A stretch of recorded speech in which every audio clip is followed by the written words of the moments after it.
నోములనేది కార్తీక మాసంలో చేయవలసిన మొదటి వ్రతం అండి. ఎందుకంటే ఈ నోములు ప్రతి ఒక్కళ్ళం చేసి తీరుతాం ఈ కార్తీక మాసంలో మా ఇళ్లలో. ఆ కేదారేశ్వర దయ వల్ల చక్కగా జరిగింది నోములు. హాయ్ ఫ్రెండ్స్, మీరంతా ఎలా ఉన్నారు? బాగున్నారా? నేను బాగున్నానండి. మీరంతా కూడా బాగుండాలని మనస్ఫూర్తిగా కోరుకుంటున్నాను ఫ్రెండ్స్. నోములకి మేము ఏమేమి ప్రిపేర్ చేసాం అనేది మీకు ఈ వీడియోలో చూపిస్తున్నాను. నోములకి పూర్వకాలం నుంచి అంటే వాళ్ళు ఏవైతే వంటకాలు వండి చక్కగా నోములు అది చేసుకుంటారో ఆ వంటకాలనే ఎక్కువగా వండుతూ ఉంటారండి. కాకపోతే కాలానుగుణంగా వంటకాలు కూడా మారుతూ వచ్చినాయి. కాకపోతే బూర్లు, పులిహార ఇలాంటివి అయితే మారవు. మిగతా వంటకాలు అనేవి మారుతూ వచ్చినాయండి. బూర్లకైతే ముందు రోజు మనం అన్నీ శుభ్రంగా అన్నీ ఏమేం కావాలో అన్నీ కడిగి పెట్టేసుకుని ఒక పక్కన పెట్టుకోవాలండి బూర్లకి. ఎందుకంటే శనగపప్పు కానీ ఇవన్నీ కూడా మనం ఎంతవరకు కావాలో స్నానం చేసిన ముందు రోజే క్వాంటిటీ అన్నీ తీసుకుని పక్కన పెట్టుకోవాలి. మరుసటి రోజుకి ఒక పావు కేజీ పప్పుకి నేనైతే ఒక 2 గ్లాసులు బియ్యం వేసి ఒక అర కేజీ బియ్యం వేసి బూర్లకి తోపుకి అయితే రెడీ చేసుకుని బూర్లు అయితే వేసుకున్నానండి. బూర్లు అనేది ఇంకా వేయాలి. లెంతీ వీడియో అవుతుంది కనుక మీకు కొద్దిగానే చూపిస్తున్నాను. ఎక్కువగా ఏ వంటకాయలైనా సరే అంటే చిక్కుడుకాయ, వంకాయ కర్రీ చూపించాను కదా, కాలానుగుణంగా అలా మారుతూ వస్తాయి. అలాగే కందా బచ్చలి అని, ముద్దపప్పు అనేది ఇలాగ కొన్ని వంటకాలు ఉంటాయండి. పూర్వకాలం నుంచి పెద్దలు ఏమేమి చేశారో అవి చేస్తూ ఉంటారు. మా ఇళ్ళల్లో అయితే ముద్దపప్పు, శనగచారు ఇలాగ చాలా ఉంటాయండి. ముక్కల పులుసు ఉంటుంది. ఇవన్నీ చేసి మనం తినగలగాలి. అలాగే ఎక్కువ మంది అంటే ఇంట్లో ఎవరినన్నా పిలుచుకున్నా ఇన్ని చేసుకున్నా పర్వాలేదు. కాకపోతే ఏంటంటే అదే రోజు అందరికీ నోములు రావడం వల్ల ఇంట్లో మనం సింపుల్గానే చేసుకుందాం అనే ఉద్దేశంతోనే వంటకాలు అయితే ఇవి చేసుకున్నానండి. ముద్దపప్పు వండి కొబ్బరికాయ అలాగే కొత్తిమీర కలిపి పచ్చడి చేశాను, పులిహార చేశాను. ముద్దపప్పులో తాలింపు ఏం పెట్టుకోని అవసరం లేదు, నెయ్యి వేసుకుంటే సరిపోతుంది. భగవంతుడికి పెట్టేది కదా. అలాగే వంకాయ చిక్కుడుకాయ కర్రీ అండి, చారు పెట్టాను. కొంచెం క్షీరాణం అనేది కంపల్సరీ ఉండాలి. అందులో జీడిపప్పు, కిస్మిస్ వేయనవసరం లేదు. చక్కగా సగ్గుబియ్యం వేసి చెయ్యాలి. ఆ విధంగానే చేస్తూ ఉండేవారండి. ఎవరు ఏ విధానం పాటిస్తే అది పాటించి తీరాలి. ఈ నోములకి చాలా శ్రద్ధ ఉండాలండి. అలాగే భక్తి ఉండాలి. ముందు నియమం ఉండాలి. నియమ నిష్టలు అంటారు కదా, ఆ విధంగా నోము అనేది నోచుకోవాలండి. ఒక్కొక్కరికి ఒక్కొక్క విధంగా నోములు అనేది ఉంటుంది. మా ఇంట్లో అయితే నోములకి అస్తానికి ఎన్ని అరటిపళ్ళు ఉంటే అన్ని అరటిపళ్ళు కూడా కంపల్సరీ భగవంతుడి దగ్గర పెట్టాలండి. ఆ అరటిపళ్ళని మళ్ళీ మనమే తినాలి. తినలేని పక్షంలో అప్పుడు కాళ్ళలోన కలపచ్చు, కానీ ముఖ్యంగా అస్తం అరటిపళ్ళు కంపల్సరీ పెట్టాలి. అలాగే తామలపాకులు ఉంటాయి కదా, తామలపాకులు అవి కూడా 21 అంటే ఒక్కొక్కరికి ఒక్కొక్క సంఖ్య ఉంటుందండి. ఒక్కొక్కరికి 9, ఒక్కొక్కరికి 21, ఒక్కొక్కరికి 5 అలాగా నెంబర్స్ ఉంటాయి నోములకి చేసే విధానం అనేది. మాకైతే అస్తం అరటిపళ్ళు ఉంటుంది, తోమలపాకులు ఒక 21, అలాగే పసుపు కొమ్ములు 21, ఒక్కలు ఆ ఒక్కలు కూడా పెద్ద ఒక్కలు ఉంటాయి కదా అవి కూడా 21 అలాగ లెక్కగా పెట్టుకోవాలండి.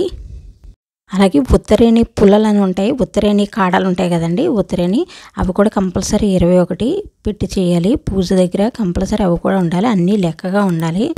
అలాగే మాకు ఆనవాయితీ ప్రకారం వరిదుబ్బు ఆనవాయితీ ఉందండి. ఆవిడ్ని ధాన్యలక్ష్మిగా కొలుస్తారు. కంపల్సరీ వరిదుబ్బు కూడా పెట్టుకోవాలి.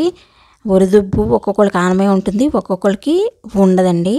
అలాగే ఎవరికి ఏ ఆనవాయితీ అయితే కొనసాగుతుందో దాని ప్రకారం పూజ అనేది ఈ వ్రతం అనేది చేసుకోవాలి. ఈ కేదారేశ్వర నోము ముందుగా అయితే గణపతిని సిద్ధం చేసుకోవాలండి. పసుపు గణపతిని సిద్ధం చేసుకొని అప్పుడు ఆయనకి షోడశోపచార విధంగా పూజ అనేది చేసుకోవాలి. మీకు ప్రతి వీడియోలో కూడా చెప్తున్నాను కదా. గణపతి పూజ అయిన తర్వాతే అప్పుడు కేదారేశ్వర స్వామి వ్రతం అనేది స్టార్ట్ చేయాలి. గణపతికి కూడా దీపారాధన అనేది చేయాలండి. ఏ పూజ అయినా సరే గణపతితో స్టార్ట్ చేయాలి. ఆయనకి అన్ని రకాల ఉపచారాలు చేయాలి. అలాగే దీపారాధన చేయాలి. ఆయనకి నైవేద్యం కూడా పెట్టాలి. మన ఇంటికి వస్తే అతిథిని ఏ విధంగా అయితే మనం గౌరవించేవారో పూర్వకాలం, అదే విధంగా భగవంతుని కూడా అన్ని ఉపచారాలు చేసుకుంటూ రావాలండి. అవి 16 ఉపచారాలు ఉంటాయి. అవన్నీ కూడా చేసుకోవాలి. ఏ విధంగా అయితే గణపతిని మనం ఆరాధించామో అదే విధంగా కేదారేశ్వర స్వామిని, గౌరీదేవిని, వాళ్ళని కూడా అలాగే గౌరవించుకొని చక్కగా ఉపచారాలన్నీ 1 by 1 చేసుకుంటూ రావాలండి. వాళ్ళకు కూడా దీపారాధన అనేది చేయాలి.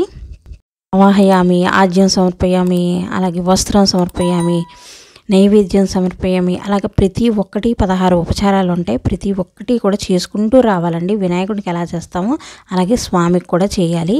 ప్రతి ఉపచారం కూడా చేసుకుంటూ రావాలి. ఈ కేదారేశ్వర వ్రత కల్పం అనేది పుస్తకం ఉంటుంది. ఆ పుస్తకంలో ఉన్న విధంగా అన్నీ కూడా చదువుకుంటూ రావాలి. అలాగే అదంగ పూజ అనేది ఉంటుందండి, అది కూడా చేసుకుంటూ రావాలి కంపల్సరీ కూడా. ఈ కేదారేశ్వర వ్రతం ఎవరైతే ఎక్కువసార్లు నోము నోచుకుంటారో ఆ స్వామి అనుగ్రహం పొందుతారండి. అలాగే శివ సాన్నిధ్యం పొందుతారని ఆ కథలో కూడా ఉంటుంది. ఈ కేదారేశ్వర వ్రతం నోచుకోవడం అనేది ఒక వరమే చెప్పాలంటే. కొందరికైతే కలిసం ఆనవాయితీ ఉంటుందండి. మాకైతే ఏ పూజకైనా వ్రతాలు చేసేటప్పుడు కొన్ని పూజలకైతే కలిసం అనేది ఆనవాయితీ ఉంది. ఒక్కొక్కళ్ళు అయితే ఈ కలిసానికి జాకెట్ ముక్క కూడా పెట్టుకుంటారు. ఈ జాకెట్ ముక్క మేము పూర్వకాలం నుంచి పెట్టుకునేవాళ్ళం అండి. తర్వాత కొన్ని విధానాలు అయితే మార్చుకుంటూ వచ్చాము. ఈ నోములో మనం ఏదైతే ఉపయోగిస్తామో అది ఏది కూడా కింద అనేది పడకూడదండి. అందుకే మేము పైన చేసాం పూజ అనేది. ఇవి పాత తోరాలండి. నేను గంగాజలం జల్లుతున్నాను చూడండి. కంపల్సరీ ఈ నోములో పాత తోరాలు పెట్టాలి. అలాగే కొత్తగా తీసుకున్నటువంటి ఈ ఎల్లా పట్టు అని తోరాలు ఉంటాయండి, అవి కూడా పెట్టాలి. కేదారేశ్వర స్వామి అష్టోత్తరం చదువుకోవాలి. అలాగే నోములకి సంబంధించిన కథ అన్నీ కూడా చక్కగా చదువుకుంటూ ఊకొడుతూ రావాలండి. ఈ పూజ చేసుకోవడం అనేది చాలా మంచిది. ఉన్నవాళ్ళైతే ఈ నోము మానకూడదండి. ఏ పూజను మాన్నా పర్వాలేదు, కానీ ఈ కేదారేశ్వర వ్రతం ఉన్నవాళ్ళైతే మానకూడదు. కంపల్సరీ చేసుకోవాలి. ఒక్కొక్కరికైతే నోము తోరాలు, కొంతమందికి వాళ్ళ అదృష్టం శాస్తూ ఏమన్నా ఒకవేళ నోము తోరం దొరికినా, పసుపు నోముల దగ్గరది పసుపు కొమ్ము కానీ లేకపోతే ఏది దొరికినా వాళ్ళు నోము నోచుకుంటారు. ఒక్కొక్కరు అంత పవిత్రత ఉందండి ఈ నోముకి. ఈ పసుపు కొమ్ములు, ఈ ఒక్కలు ఇవేవి కూడా మేము కాల్లో కలపము. ఈ పసుపు కొమ్ములు కొన్ని 1 కేజీయో ఎంతో అయిన తర్వాత వాటిని పసుపు కింద ఇంట్లోనే మేము దంచుతామండి, కింద పడకుండా. అది కూడా ఏ గోదావరికో ఎక్కడికైనా వెళ్ళినప్పుడు ఎవరు జనం లేని చోట మేము కలుపుతాము. ఎందుకంటే ఆ పసుపుని మనం మొహానికి రాసుకోవచ్చు, కానీ గబుక్కుని కాళ్ళ ద్వారా మనకి కిందకి వాటర్లో వస్తుంది కనుక అది కూడా చేయమండి. ప్రతిదీ కూడా చాలా జాగ్రత్తగా ఉండాలి. కనీసం తోరం కట్టుకునేటప్పుడు ఆ పోగు కూడా కింద పడకుండా చూసుకోవాలండి. అంత నియమనిష్టతో ఈ నోము అనేది నోచుకోవాలి. ఈ దేవుడి దగ్గర ఏదైతే పెడతామో ప్రసాదం అది ఇతరులకైతే పెట్టకూడదండి. ఎవరైతే నోము నోచుకుంటారో వాళ్ళు మాత్రమే స్వీకరించాలి. వాళ్ళు భార్య భర్తలు, తల్లిదండ్రులు ఉంటే వాళ్ళు, పిల్లలు, వీళ్ళు మాత్రమే ఆ నోముని దగ్గర పెట్టిన నైవేద్యాన్ని స్వీకరించాలి. ఇవ్వండి తోరాలు. పాత తోరాలని కొత్త తోరాలని కలిపి కడతారండి. అది కూడా పూజ వ్రతం ఇవన్నీ అయిన తర్వాత కాదు, అది చదువుకున్న తర్వాత మేము దేవుడి దగ్గరే ఉండి అప్పుడు మేము తోరాలు అయ్యి కట్టుకుని అప్పుడు కొంచెంసేపు ఉన్న తర్వాత తోరం తీసుకుంటామండి. కొంతమంది అయితే భోజనం అయిపోయాక తీసుకుంటారు. మీకు నచ్చితే కనుక వీడియో లైక్ చేయండి ఫ్రెండ్స్, అలాగే సబ్స్క్రైబ్ చేసుకోండి. ఈ వీడియోని స్కిప్ చేయకుండా చూడండి friends. Thank you for watching. Thank you అండి.